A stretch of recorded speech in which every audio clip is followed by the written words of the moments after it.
Good morning, students. This is Diane Anderson, and I'm giving you your lecture today on stages of a Code Blue. Now, in our new module called Stages of a Code Blue, this is designed for the RN to BSN students in their final semester and in their final year. This module is intended to equip students with the necessary skills to respond to emergencies with confidence and improve their critical thinking, decision-making, communication, and teamwork abilities. This lecture will provide an overview of the Code Blue management process, the roles of the Code Blue team members, and the importance of communication during the code. Course description. This course includes the application of advanced concepts and skills for the development of the professional nurse's role in complex nursing situations with adult clients and families in a structured setting. The emphasis is given to judgment and professional values relating to the role of the provider and patient-centered care, patient safety advocacy, and the member of the healthcare team. Additionally, the course includes a module on educating nursing students on the stages of a Code Blue. Now, part of the course objectives is this. By the end of this course, the student will be able to provide safe, quality care within the ethical and legal scope of practice. They will integrate clinical reasoning and evidence-based decision-making in nursing practice. They will utilize strategies to manage issues for critically ill patients and caregivers. They will examine the standards of care and performance for critical care nursing, explain how advanced directives ensure the patient's right to self-determination, analyze the roles of the team members in a Code Blue, and evaluate the patient's outcomes based on team communication during the code. Now, the learning materials we have in this module include this pre-recorded lecture. Also, we'll be using our textbook by Soul and Klein and Mosley. It's a 2021 edition of Introduction to Critical Care Nursing. And our focus is going to be Chapter 11, which is Rapid Response Teams and Code Management. That's what you will read. I also included a video in your learning material called Simple CPR, and it shows an ACLS mega code in progress. And it's not an actual real code. It's they're using mannequins and things of that nature, but you still get the idea. Okay, and then we also will conclude with a summative performance assessment, which is a simulated assessment included in that as well, embedded in the simulation. That way you'll get a chance to do your own hands-on Code Blue. It'll seem really realistic. Everything will be happening. Something will happen to the patient and you have to react, the way the computer is telling you to do. And you'll hear the computer give you prompts on what to do and you'll follow those instructions because you're now part of the code team in this simulated process. So it's going to be really exciting. And the great thing is no patient gets harmed. So if you do make a mistake, not a big deal. No one was harmed, but it looks really real because it's going to look like it's a real patient. Now, continuing on with the course unit overview, this new course education module called Stages of a Code Blue is designed to provide nursing students with the knowledge, skills, and experience needed to respond effectively to emergency situations such as a Code Blue. The module will focus on education about the management of cardiac arrest. The new module education will be delivered through a combination of, like I said, recorded lecture, video, your textbook, and your interactive assessment. Included in this content, we're going to have information such as the definition of a Code Blue, and the stages of a Code Blue, which include So we'll go ahead and say this now. It includes the recognition of signs and symptoms of a code blue, activation of the code blue team, the team roles during a code blue, basic life support measures, which all of us know from just having basic CPR, and now you also have ACLS. Also, again, like I said, the ACLS, your advanced life support measures, and your post-code care, which what do you do with the patient after the code? So we're also going to focus on roles of team members in a code.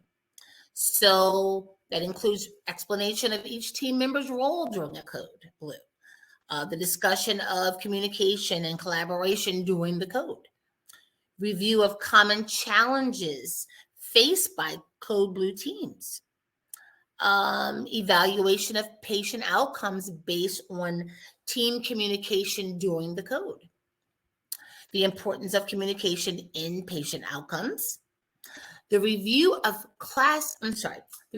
case studies highlighting the impact of effective communication during code. So we will be reviewing case studies as well throughout this course module, not on this lecture, but throughout the course module. And of course, discussion of strategies to improve communication during a code. That will also take place during our course module.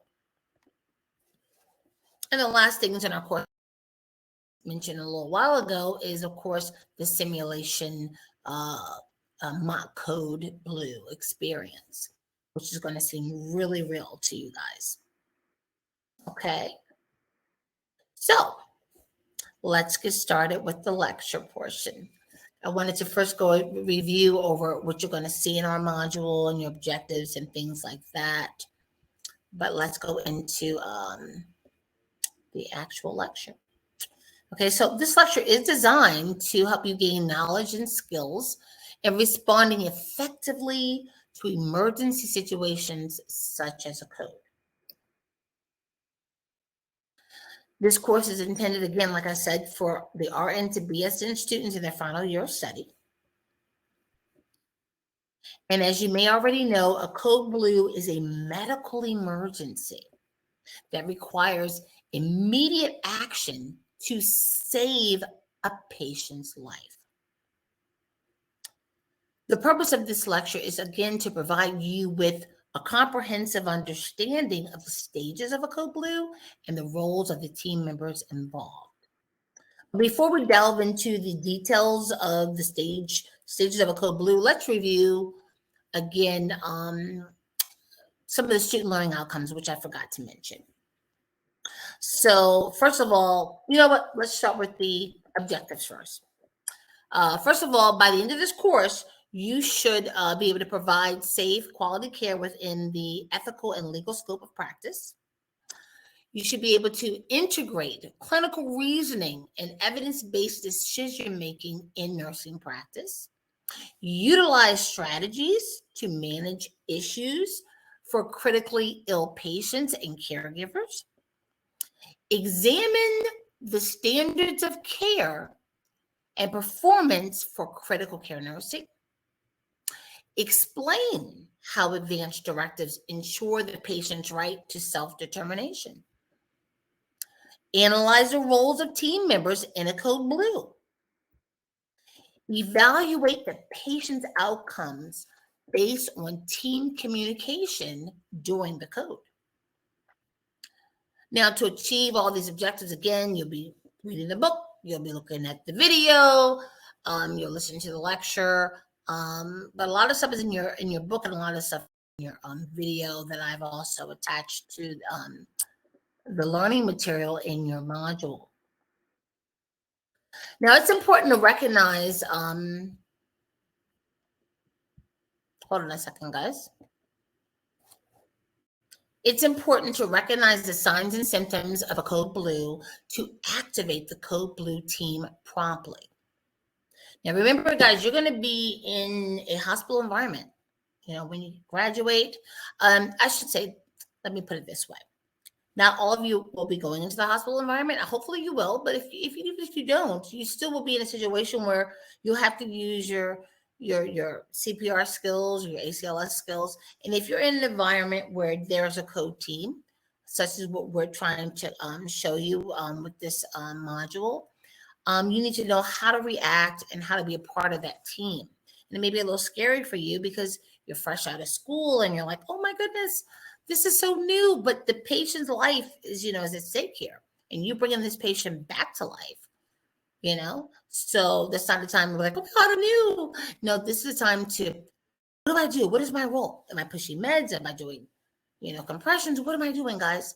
So that's why, again, we have this module to give you kind of a feel of what it's going to be like in a real world, especially if you go into critical care. Oh my God, critical care nursing. You may be doing codes throughout your shift. Typical 12-hour shift. I know for me, when I'm in the ICU, in the NICU, SICU, or trauma unit, a typical night would be roughly about 3 or 4 codes, because it's just all the time. And it's a trauma unit too. So if someone gets shot or something like that, oh my God, it's always something going on. So you're not just doing this once every 2 years when you're renewing your CPR. You're literally doing it every shift that you're working, whether you're pushing meds, chest compressions, something. So that's why this class and this course, this module is very, very important, because if you're going into that arena, even if it's a regular med-surg unit, codes happen all the time, and you're going to be a part of it, Back in the day, doctors kind of ran all the codes, but nowadays, oh my God, nurses run a lot of the codes. Sometimes I've seen doctors just stand by the wayside and residents watch us while we're doing the code. So you really got to be up to par on this, okay? So this kind of gives you like a little synopsis of a little bit of everything, okay? And then in the real world, you'll see what that's like. And in this simulation, you will also get a chance to practice what it may be like in that real world scenario. So sorry, guys, got off a little bit. I want to give you a little bit more details on why this is so important to you, right before you graduate, because you really want to know this.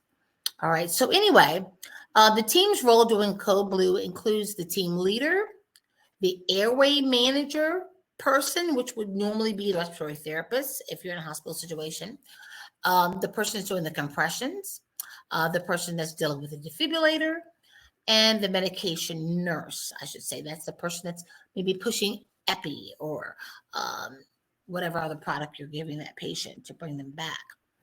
Okay, so during a code, basic life support measures are taken, followed by advanced life support measures. And then post-code care is provided once the patient has been stabilized. The main thing with a code is effective communication and collaboration, because this is vital. You need to know what's going on. You have one person as a leader yelling out what they need to get done. Whether we're stopping clear, we're getting off the patient so they can shock the patient, or we're checking a pulse, or, whatever the steps are throughout the CPR process. So you have your team leader telling everyone what to do, okay? And you're following that leader. And if there's something that's off or not right, of course you can interject and say, but this is happening, but wait a minute, but what about this? But usually the leader, leads the group, and you just follow, as you're told, and it works together, great teamwork.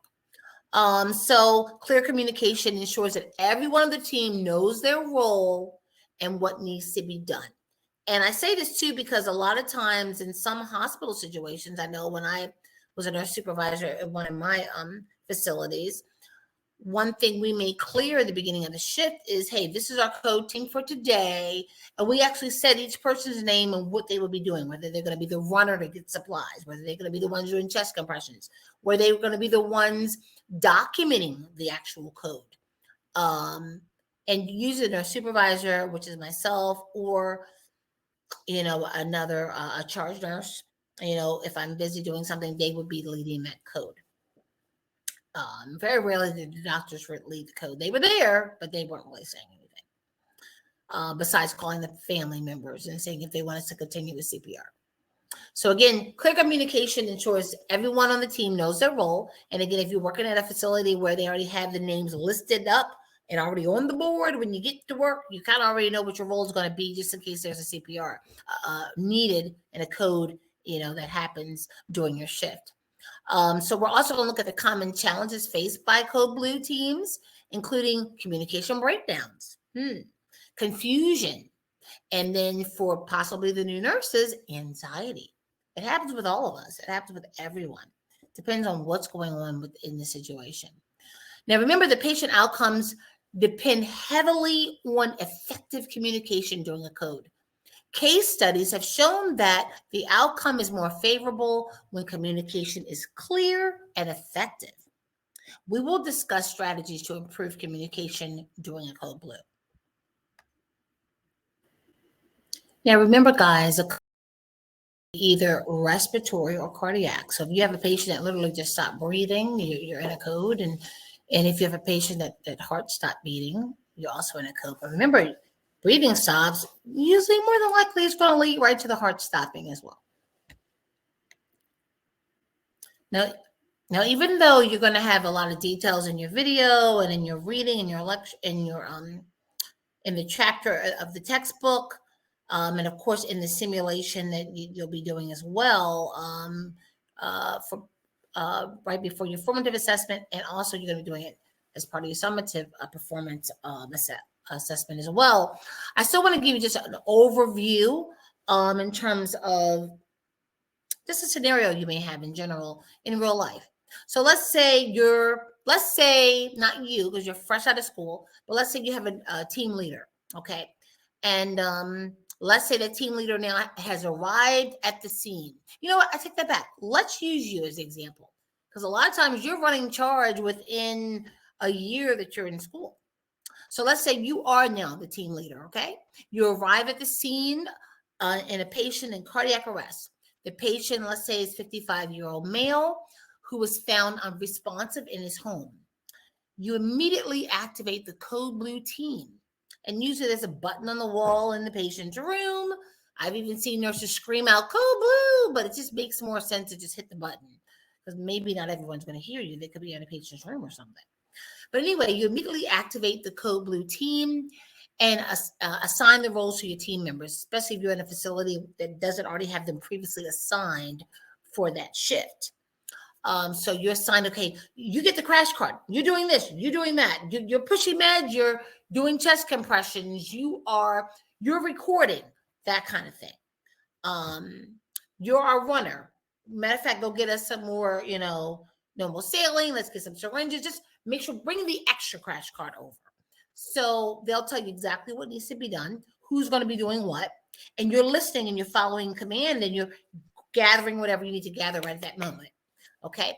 Because remember, patient's ready to be revived right now. They don't have time for a whole lot of questions unless you're truly, truly confused. That's the only time you really should be interrupting this team leader who's telling everyone what to do and trying to stay focused on this patient. So one of the team members, starts chest compressions. Okay. Another one is administering medications to increase the patient's blood pressure, let's say. A third member could be managing the airway. Let's say that's the respiratory therapist, and providing oxygen. So whether it's the ambu bagging the patient, usually at first, while we're waiting to get the vent and everything set up, because you still got to give the patient oxygen.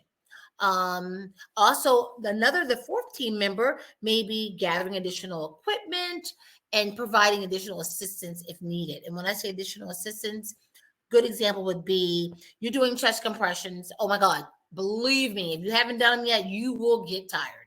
Your muscles fatigue from trying to push down this patient. And remember, the typical patient nowadays is not like they're under 100 pounds, especially if you're dealing with adults. You're looking at maybe 200, 300 pound patient, maybe more, and very muscular, very bulky, could be overweight, could be a lot of stuff going on. And you have to press deep enough to get that heart going, okay? And a lot of times you're pressing through a lot of tissue and a lot of weight to get that patient heart going. So it's very exhausting. So you need these backup people to say, hey, switch. And then the next person is taking over CPR.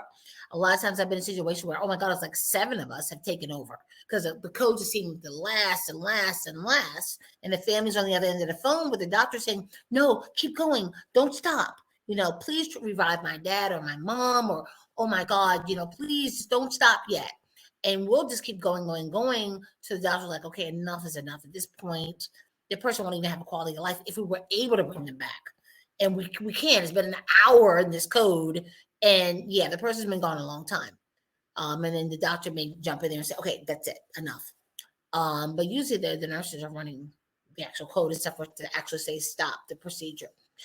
So again, that fourth team member who's gathering equipment will also be like a standby person to switch off and continue CPR, to do other things as a leader is telling them to do. Okay, so let's say as the team members continue to perform CPR and administer medications, the patient's heart rhythm improves. The pulse is finally detected. Oh my God, we have a pulse. This is great. The team continues to monitor the patient's vital signs. I'm telling you guys, I don't know if you guys been there, but I know I have. When a lot of times you revive the patient and next thing you know, you're like, oh, this is wonderful. And boom, patient's right back out again. You're like right back to CPR again. You had the pulse, going strong. You're starting to, okay, great. This is wonderful, guys. Let's call the family. Oh, wait a minute. Nope, we just lost him again. And you're right back to starting all over again. Same patient, no another code. So yeah, it happens a lot. So you're continuing to monitor the vital signs. Even after you have revived that patient, you're looking to see too if the patient's heart rhythm has improved. And in addition to the pulse being detected, because you may detect the pulse and the rhythm is just all over the place. Okay, it may not be a really good viable rhythm, or a rhythm that's going to literally go right back to asystole and you lost your patient again. But of course, that's going to tell you when you push what kind of medications, etc. And again, their team leader is going to be the one to tell you if you're pushing epi or atropine or what you're pushing. Okay, the team continues to monitor the patient's vital signs and provides additional interventions, like I said, if needed, especially if that patient now goes outside of, the code in terms of they were revived and now they're back gone again. That's not good, but it happens all the time, especially in the ICU environment. Oh my goodness. Okay, so let's say after a few minutes, the patient starts to regain now consciousness. Because remember, the person was completely out of it. And the team works to stabilize him. That could be having an event and you're now giving him some medication to help him rest so he's not trying to pull his vent out. It could be just literally giving him oxygen and making sure he's okay, and just standing by monitoring that patient in general. Talking to him, letting him know what just happened and that you're okay, we got you. Anything to destabilize him mentally and physically, but mainly physically, but mentally as well. Then if the patient was, let's say, on a regular med-surg unit, then the patient will be transferred to an intensive care unit for further treatment and monitoring at that point. Okay, so one big huge thing about the Code Blue in that this hospital environment, a lot of times we will have debriefing. So your nurse supervisor or charge nurse may not be right that very minute, but it could be before the end of your shift usually. Okay, and we do a debriefing after the Code Blue, and the team discusses what went well and what areas they need for improvement.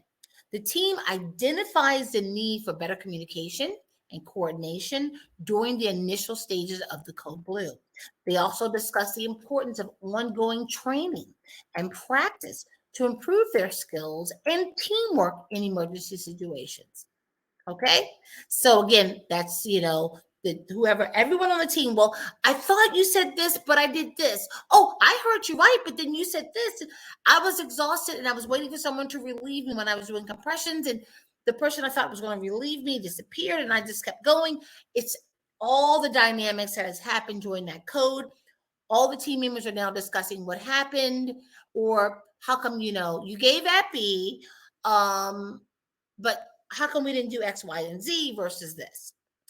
So everyone may have a question or input, or everything could have went just smoothly, but you still have to review. It's usually a nurse supervisor or charge nurse role that does this, but they usually review with the team. Hey, what went well? What could have went better? Yes, we revived the patient, but what could we have done better to revive the patient quicker? Or what should we have done that would have saved the patient because the patient didn't make it? Or is there anything we could have done at all? Or things happen the way it happened because of the patient's health condition. Let's review that.